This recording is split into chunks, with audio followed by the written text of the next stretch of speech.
ശല്യം സഹിക്കവയ്യാതെ പാമ്പിനെ കൊല്ലുന്ന തിരക്കിലാണല്ലേ. ഈ ഒരു സാഹചര്യത്തിൽ പാമ്പിന് ചിലതൊക്കെ നമ്മളോട് പറയാനുണ്ട്. അതും കൂടി കേട്ട് നമുക്ക് പോവാം.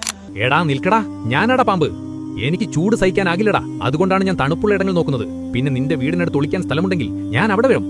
എന്റെ കയ്യിൽ നിന്ന് കടിമേടിച്ചിട്ട് കിടന്ന് മോങ്ങാതെ സിമ്പിളായിട്ട് ചില കാര്യങ്ങൾ ചെയ്താൽ ഞാൻ വരില്ല. വീടിന് ചുറ്റും ഉണങ്ങിയ ഇലകളും ചവറുകളും പഴയ സാധനങ്ങളും കൂട്ടിവെക്കല്ലേ, അതൊക്കെ എനിക്ക് ഒളിക്കാൻ പറ്റിയ സൂപ്പർ സ്ഥലമാണ്. ചുറ്റുപാട് വൃത്തിയാക്കിയാൽ ഞാൻ ആ ഏരിയയിൽ തന്നെ വരില്ല. മതിലിനടുത്തും കിണറിനടുത്തും ബാത്റൂമിന്റെ പുറകിലും പുല്ല് വളർത്തിവെച്ചാൽ അതെനിക്ക് പെർഫെക്റ്റ് ഹൈഡിംഗ് സ്പോട്ടാണ്. പുല്ല് വെട്ടി നിലം കാണുന്ന പോലെ വൃത്തിയാക്കണം. വിറക്, ഇഷ്ടിക, ടൈൽ, ചകിരിച്ചാക്ക് എന്നിവ നിലത്ത് വെച്ചാൽ ഞാൻ അതിനുള്ളിൽ കയറി ഒളിക്കും. ഇവയെല്ലാം നിലത്ത് നിന്ന് ഉയർത്തി നീറ്റായി വെക്കണം. ഭക്ഷണാവശിഷ്ടം, മാലിന്യം, ധാന്യം, പെറ്റ് ഫുഡ് തുറന്നു വെച്ചാൽ ആദ്യം എലി വരും. എലി വന്നാൽ പിന്നെ ഞാൻ ഫോളോ ചെയ്യും. ഭക്ഷണവും മാലിന്യവും എപ്പോഴും അടച്ചു സൂക്ഷിക്കണം. വീട്ടിനടുത്ത് വെള്ളം കെട്ടിക്കിടന്നാൽ സമ്മറിൽ അതെനിക്ക് കൂൾ പ്ലേസ് ആണ്.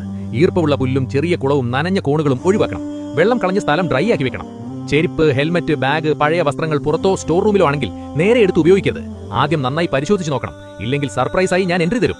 രാത്രിയിൽ വയൽ വഴിയോ വീടിന് പുറകിലൂടെയോ കിണറിനടുത്തൂടെയോ നടക്കുമ്പോൾ ടോർച്ചില്ലാതെ പോകരുത്. വെളിച്ചമടിച്ച് നിലം നോക്കി നടക്കണം. വീട്ടിൽ പാമ്പിനെ കണ്ടാൽ ഹീറോ ആകാൻ ശ്രമിക്കണ്ട. ട്രെയിൻ റെസ്ക്യൂറിനെ അല്ലെങ്കിൽ ഫോറസ്റ്റ് റെസ്ക്യൂ ടീമിനെ വിളിക്കൂ. അവരാണ് സേഫായി എന്നെയും നിങ്ങളെയും രക്ഷിക്കുന്നത്.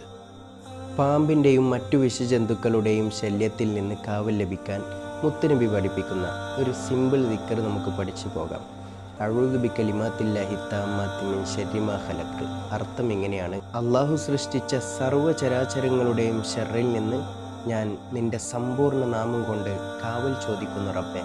കഴിയുന്നവരൊക്കെയും ഇത് പതിവായി ചൊല്ലാൻ വേണ്ടി ശ്രമിക്കുക. അള്ളാഹു തൗഫീക്ക് നൽകുമാറാവും.